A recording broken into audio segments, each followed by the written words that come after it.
संतोष देशमुख हत्या प्रकरणानं बीड जिल्हा चांगलाच चर्चेत आलाय। या प्रकरणी आतापर्यंत पोलिसांनी 8 जणांना ताब्यात घेतलंय, तर कृष्णा आंधळे अजूनही फरारच आहे। राज्याच्या विविध भागात पोलिसांची पथकं त्याचा शोध घेतायत, मात्र पोलिसांना कृष्णा आंधळे काही सापडत नाहीये। कृष्णा आंधळे राज्यात आहे की देशाबाहेर गेलाय याचा थांगपत्ता देखील पोलिसांना लावता आलेला नाहीये।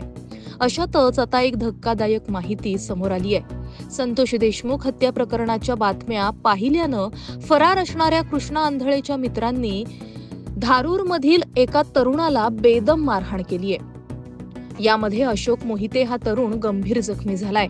सध्या त्याच्यावर अंबाजोगाईतील शासकीय रुग्णालयात उपचार सुरू आहेत।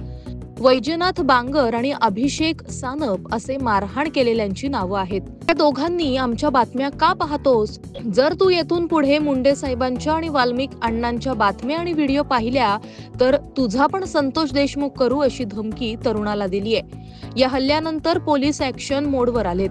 पोलीस अधीक्षकांनी धारूर पोलिसांना सूचना केल्या असून मारहाण करणाऱ्यांविरोधात धारूर पोलीस ठाण्यात गुन्हा दाखल करण्यात आलाय। तसंच आरोपींच्या शोधासाठी एक पथक रवाना देखील झालंय। एकूणच या प्रकारानंतर जिल्ह्यात संताप व्यक्त केला जातोय। जिल्ह्यात कायदा सुव्यवस्था राहिली आहे की नाही?